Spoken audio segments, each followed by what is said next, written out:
So here's the full story. It won't take very long. The story about me growing up in the 1980s as a latchkey kid, under the idea of this concept that happens in childhood trauma when an abusive parent or neglectful parent or toxic parent never talks about the big thing that just happened, which makes the big thing that just happened so much worse.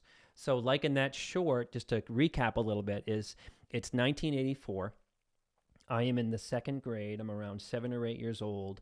The family had just gone through a massive traumatic event. So we collectively are not really doing well. There's my parents have alcoholism and domestic violence and chaos and power struggles, and it's a mess.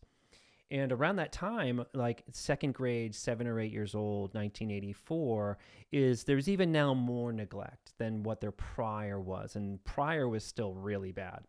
So I get myself to and from home to school, the youngest of three children. When I get home from school, I scrounge up something to eat, like I mentioned.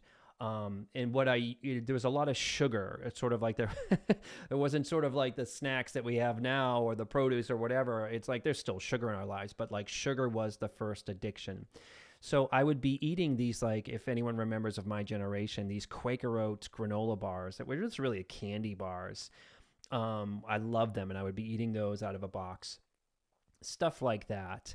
And I would get home from school, and it was all about TV. The Brady Bunch, I could recite any episode of the Brady Bunch, G.I. Joe, Transformers, Family Ties, Facts of Life. Everything was TV. TV was like my attachment through those years. And sometimes a parent would come home around 7 or 8, maybe cook dinner, maybe not come home at all. Like, sort of, you kind of get the picture. A lot of us kind of grow up like this. And these two women come to the door, like I mentioned, and they want to teach me about the Bible. Would I be interested in that? And they may have asked if my parents are home or not, but it blows me away that they let themselves in after the 7-year-old me said, sure, come on in. And maybe I said that from a place of loneliness, needing attention. That's very probably true, where kids can make themselves unsafe because of the neglect. Or I didn't know how to say no. And I remember one of them, so they start teaching me about the Bible. They start teaching me from that Jehovah's Witness, if anyone has ever been exposed to this kind of thing, where the artwork is this beautiful portrayal of heaven and what it's like. So it's like little kids hugging lions, and cobras and snakes are your best friends. And there was even some diversity in these pictures. So that's the kind of stuff that they're teaching to me. And there's one thing I remember, one of them was like kind of rigid and controlling. And I'm eating these like chewy granola Quaker. I'm like stuffing these things in my face because God knows what I had eaten earlier that day. And this lady was like, you should really offer food to people who are in your home. And she's got the long skirt and the whole thing. And I didn't know. I remember being really shamed by her comment about that. Anyway, this goes on for like a couple months. And then one day my mother actually comes home on whatever day they were meeting with me once a week. And I think it was probably at the end of our like Bible session or whatever. And my mother comes home and they're leaving, and my mother was like, "Oh, I'm sorry, who are you?" And they explained the whole thing. And then when they left, all my mother did was just raise her eyebrows and kind of go, "Geez," and never talked about it. And knowing my mother, that was probably like, another thing I have to deal with. But she never said a word to me about strangers. She never said a word to me about religion. She never said a word about any of this kind of stuff, which really kind of blows my mind. And in some ways, I think that my mother was incredibly emotionally immature, that this was, again, it was like, this is something that she had to deal with when she came home to me.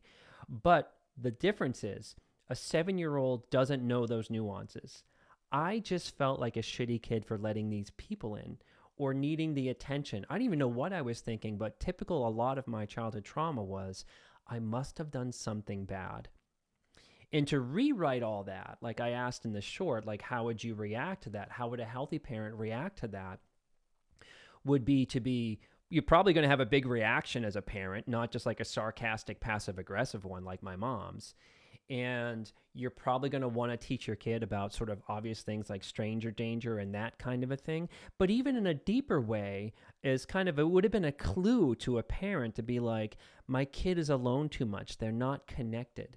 That they're maybe seeking connection from outside sources when it should be me. it should have been a wake-up call. And these are the things that I learned in therapy. It's like something my therapist would have said years ago, like, whoa, that would have been a massive wake-up call for her. Instead, she just got passive-aggressive. So I would love to know if you experience similar things, not talking about big things. How did, like I've had clients of my own that have been assaulted and needed to be picked up in the hospital, and their parent was more pissed off that they were inconvenienced by that whole thing and never talked about it. So what is the result of all that? Like me in this case is I'm bad. I've done something bad. When in the work that I do and I've done, and in the therapy work that I do in RRP, the relationship recovery process, is really figuring out what would have been a healthy parent's role in all that.